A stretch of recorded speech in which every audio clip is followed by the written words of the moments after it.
ओम शांति। आज 28 अक्टूबर 2023 के बाबा के अनमोल मधुर महावाक्य सुनेंगे। आज के बाबा की मुरली है सर्विस सर्विस सर्विस। बाबा कहे तुम बच्चों की बुद्धि में सर्विस के नए नए विचार चलने चाहिए। बाबा कहे महारथी बच्चों को नई नई युक्तियां सोचनी चाहिए कि कैसे सर्विस को वृद्धि को पाए। आज बाबा ने विचार दिया है। गीत बजा था, ये वक्त जा रहा है, तो बाबा को बेहद की घड़ी याद आई। बाबा कहे ये बेहद की घड़ी बहुत बड़ी बनानी चाहिए और उसमें रेडियम के कांटे लगाने चाहिए ताकि दूर से ही अंधेरे में भी किसी को दिखे कि भी बस थोड़ा सा समय बचा है। और मनुष्य को ये बहुत अच्छी तरह से समझाना है कि वक्त जा रहा है, इस वक्त को बर्बाद नहीं करो, लेकिन वक्त को आबाद करो, पुरुषार्थ करो, इस वक्त का फायदा लो और जीवन में आगे बढ़ो। तो सुनते हैं आज के बाबा के अनमोल मधुर महावाक्य। ओम शांति। मीठे बच्चे, बेहद सर्विस के लिए तुम्हारी बुद्धि चलनी चाहिए।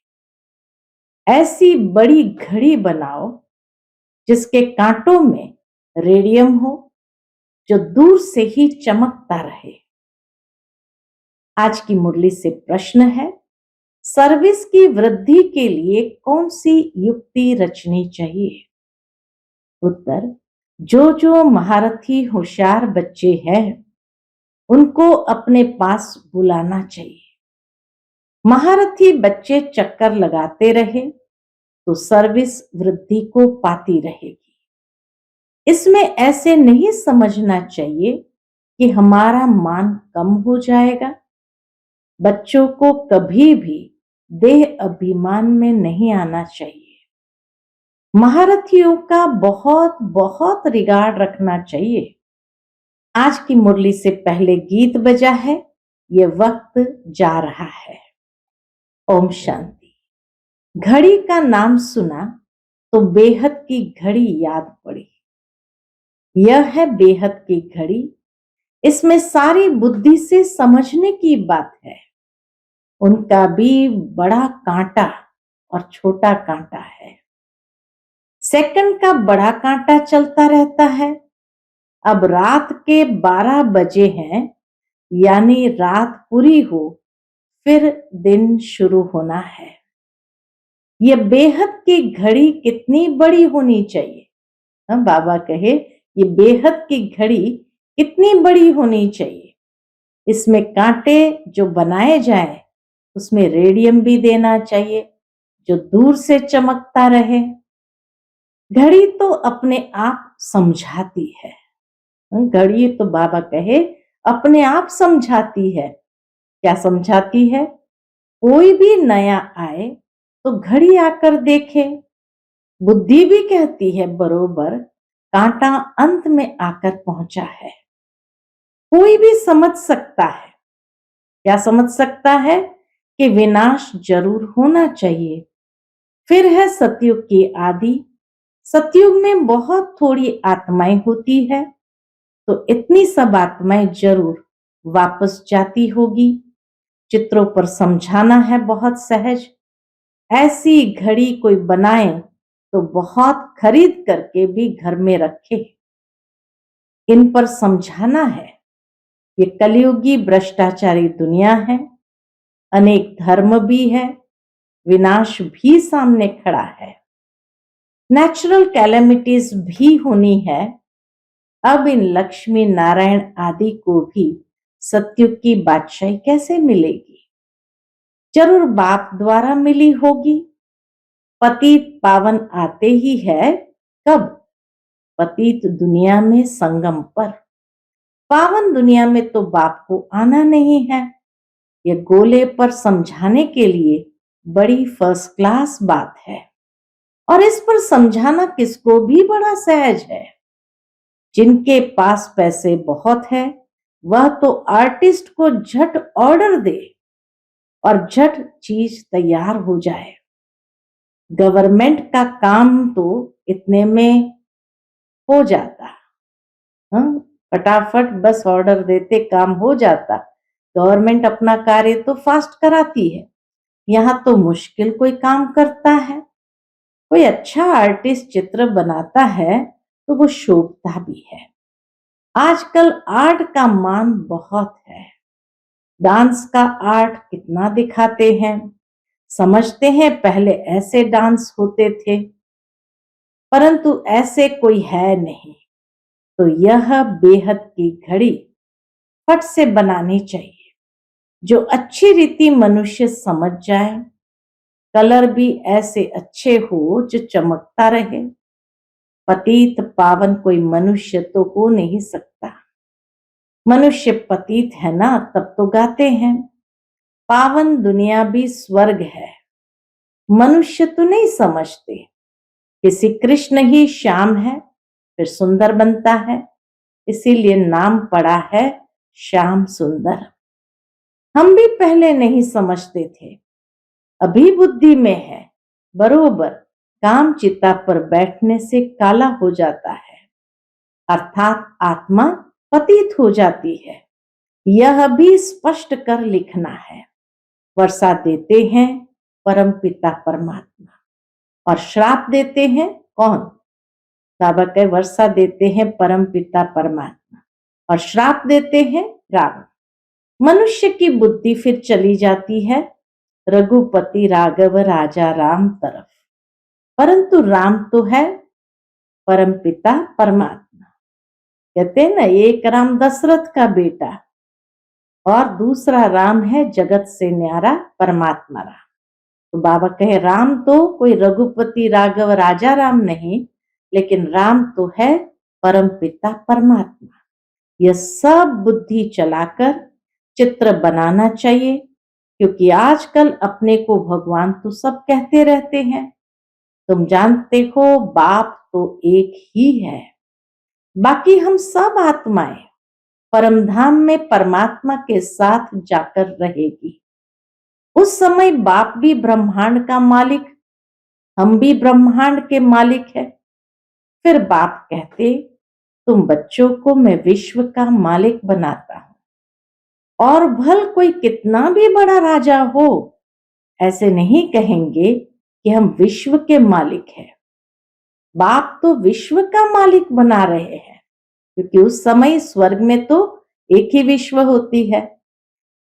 तो ऐसे माता पिता पर कितना कुर्बान जाना चाहिए। उनकी श्रीमत मशहूर है, उस पर चलते चलते पिछाड़ी में आकर श्रीमत का पूरा पालन करते हैं। अभी अगर श्रीमत पर पूरा चले तो श्रेष्ठ बन जाए। कितना माथा मारना पड़ता है। जब तक यज्ञ है तब तक पुरुषार्थ चलता रहेगा। यह है रुद्र ज्ञान यज्ञ। वह भी रुद्र यज्ञ करते हैं शांति के लिए। दुनिया में मनुष्य रुद्र यज्ञ करते हैं शांति के लिए, उससे तो शांति हो न सके। बाप का तो एक ही यज्ञ है जिसमें सारी सामग्री स्वाहा हो जाती है और सेकंड में जीवन मुक्ति मिलती रहती है। वह कितने यज्ञ रचते हैं, फायदा कोई नहीं। दुनिया में मनुष्य कितने यज्ञ रचते हैं, फायदा कोई नहीं। तुम बच्चे हो, नॉन वायलेंस, पवित्रता बिगर कोई स्वर्ग में जा न सके। यह है पिछाड़ी का समय। पतित दुनिया, भ्रष्टाचारी रावण की दुनिया, 100% अपवित्रता, अशांति, दुखी, रोगी, ये सब लिखना पड़े। बाबा का एक एक चीज स्पष्ट रीति से चित्रों में लिखना पड़े। और फिर स्वर्ग में है श्रेष्ठाचारी, 100% पवित्रता, सुख, शांति, निरोगी। वह है रावण का श्राप और यह है शिव बाबा का वर्षा। पूरी लिखत होनी चाहिए। भारत फलाने समय से फलाने समय तक श्रेष्ठाचारी था, फिर फलाने समय से भ्रष्टाचारी बना। लिखत ऐसी हो जो देखने से समझ जाए, समझाने से भी बुद्धि में नशा रहेगा। इस धंधे में ही रहने से फिर प्रैक्टिस हो जाएगी। वह सर्विस 8 घंटा करते हैं तो यह भी 8 घंटा करनी चाहिए। सेंटर पर बच्चियां जो है उनमें भी नंबरवार है। कोई को तो सर्विस का बहुत शौक है, जहां तहां भागते रहते हैं। कोई तो एक ही जगह पर आराम से बैठ जाते हैं। उनको ऑलराउंडर नहीं कहेंगे। महारथियों को तो कुछ समझते नहीं है। बाबा कहे कई बार बच्चे महारथियों को कुछ समझते नहीं है तो सर्विस भी ढीली पड़ जाती है। बहुतों को अपना अहंकार बहुत रहता है। हमारा मान हो, दूसरा कोई आएगा तो हमारा मान कम हो जाएगा। यह नहीं समझते कि महारथी तो मदद करेंगे, सेवा में, सेवा को आगे बढ़ाने में मदद करेंगे। अपना अहंकार रहता है, ऐसे भी बुद्धू है। बाबा क्या कहते हैं? ऐसे भी बुद्धू है। बाप कहते सच्ची दिल पर ही साहब राजी होता है। बाबा के पास समाचार तो आते रहते हैं ना। बाबा हर एक की रग को समझते हैं। ये बाबा भी अनुभवी है, ब्रह्मा बाबा भी तो अनुभवी है। तो यह गोले की समझानी बहुत अच्छी है। आज बाबा को गोले के चित्र पर बहुत अच्छी समझानी सूझ रही है। ये समझानी तुम्हारी निकलेगी तो तुम्हारी सर्विस बहुत अच्छी विहंग मार्ग की हो जाएगी। अभी तो चींटी मार्ग की सर्विस है। अपने ही देह अभिमान में रहते हैं, इसलिए बुद्धि चलती नहीं। अभी यह है विहंग मार्ग की सर्विस। सर्विसेबल बच्चों का माथा चलता रहेगा। क्या क्या बनाना चाहिए, चित्रों पर समझाना बहुत सहज है। अभी कलयुग है, सतयुग स्थापन होता है। बाप ही सबको वापस ले जाएंगे। वहां है सुख, यहां है दुख। सब पतित है। पतित मनुष्य कोई को भी मुक्ति, जीवन मुक्ति दे नहीं सकते हैं। ये सब है भक्ति मार्ग के कारोबार सिखलाने वाले गुरु सब है भक्ति मार्ग के। बाबा कहे गुरु सब है इस समय भक्ति मार्ग के। ज्ञान मार्ग का गुरु कोई है नहीं। यहाँ तो कितनी मेहनत करनी पड़ती, कितनी मेहनत करनी पड़ती। भारत को स्वर्ग बनाने में जादूगरी का खेल है ना। 100 साल के अंदर भारत को नर्क से स्वर्ग बना देना, इससे बड़ी जादूगरी और क्या हो सकती है। इसलिए बाबा का एक नाम और भी है, क्या है? इसलिए उनको जादूगर भी कहते हैं। श्री कृष्ण को कभी जादूगर नहीं कहेंगे। श्री कृष्ण को भी शाम से सुंदर बनाने वाला कौन है? वह बाप है। समझाने का बड़ा नशा चाहिए, बाहर में जाना चाहिए। बाबा जैसे आज बच्चों में उत्साह भर रहे हैं कि बाहर में जाओ, समझाओ। गरीब ही अच्छा उठाते हैं, शाहूकारों में उम्मीद कम रहती है। 100 गरीब तो 1-2 शाहूकार, 5-7 साधारण निकलेंगे। ऐसे ही काम चलता है। धन की इतनी दरकार नहीं रहती। गवर्नमेंट ने देखो कितना बारूद बनाया है। दोनों समझते हैं विनाश हो जाएगा, हम विनाश को पाएंगे।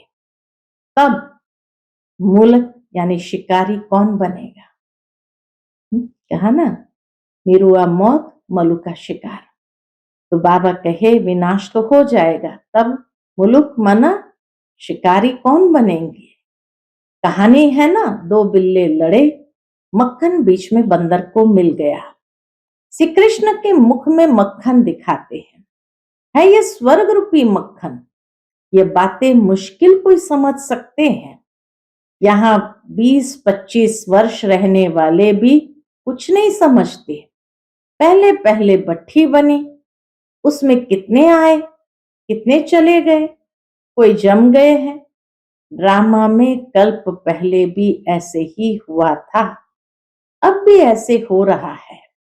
चित्र जितने बड़े होंगे उतना कोई को भी समझाना सहज होगा। लक्ष्मी नारायण का चित्र भी जरूरी है। झाड़ से पता पड़ता है भक्ति कल्ट कब से शुरू होता है। ब्रह्मा की रात 2 युग, फिर ब्रह्मा का दिन 2 युग। मनुष्य तो समझते नहीं, फिर कहेंगे ब्रह्मा तो सूक्ष्म वतन में है, परंतु प्रजापिता तो जरूर यहां ही होगा। कितने गुह्य राज है, बाबा कहे इतने गुह्य राज है जो शास्त्रों में तो हो नहीं सकते। मनुष्य ने सब उल्टे चित्र देखे हैं, उल्टा ज्ञान सुना है। ब्रह्मा को भी बहुत बुझाएं दी है।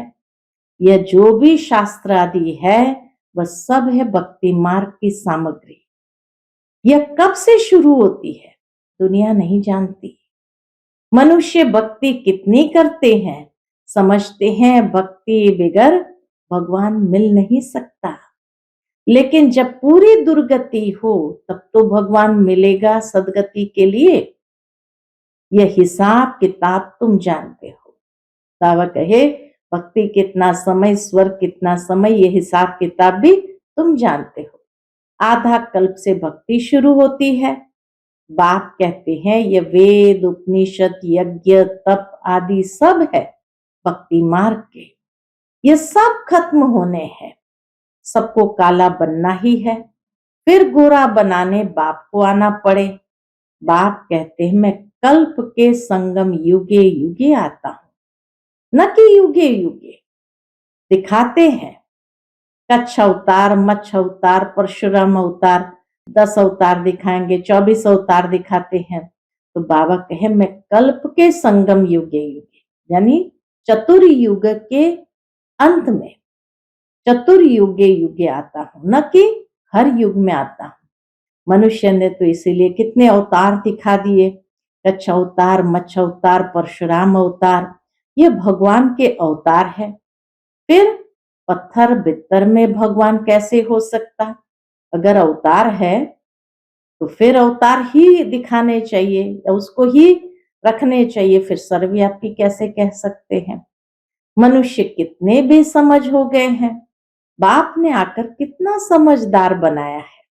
महिमा भी करनी पड़े। परम पिता परमात्मा ज्ञान का सागर, पवित्रता का सागर है। श्री कृष्ण की भी यह महिमा हो नहीं सकती। ज्ञान का सागर, पवित्रता का सागर, ये महिमा बाबा कहे श्री कृष्ण की तो हो नहीं सकती। श्री कृष्ण के भक्त फिर श्री कृष्ण के लिए कह देते कि सर्वव्यापी है। इतना चटक पड़ते हैं, उनसे निकालकर फिर बाप का परिचय देते हैं। सब आत्माएं भाई भाई हैं, सब फादर थोड़ी हो सकते हैं। फिर याद किसको किया जाता है? गॉड फादर को बच्चे याद करते हैं। समझाने वाला भी बेहद बुद्धि वाला चाहिए। बाबा कहे समझाने के लिए भी बेहद बुद्धि वाला चाहिए।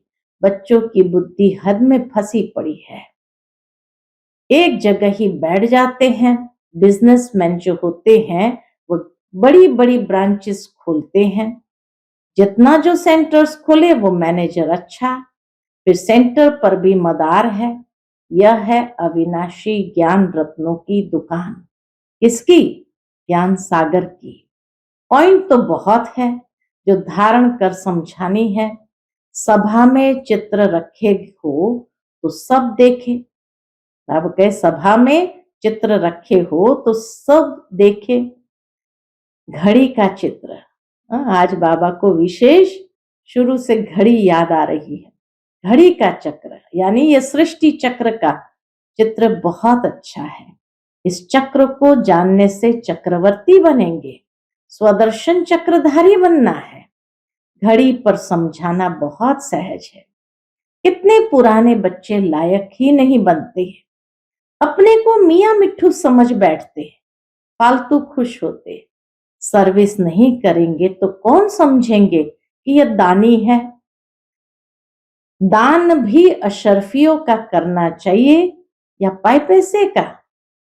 तो ये चित्र अंधों के आगे आईना है। ये ज्ञान एक प्रकार से अशर्फियां है। आईने में अपना मुख देखेंगे। पहले बंदर की शक्ल थी, अभी मंदिर की शक्ल बन रही है। मंदिर लायक बन रहे हैं। मंदिर में रहने लायक बनने का पुरुषार्थ करना है। यह है पतित दुनिया, वह है पावन दुनिया जो शिव बाबा स्थापन कर रहे हैं। जो श्रीमत पर नहीं चलते उनकी बुद्धि में कभी धारणा हो नहीं सकती। बाप कहते हैं प्रतिदिन तुमको गुह्य बताता हूं तो जरूर ज्ञान की वृद्धि होती जाएगी। कोई कोई प्रश्न उठाते हैं। क्या प्रश्न उठाते हैं? 8 बादशाही कैसे चलेगी?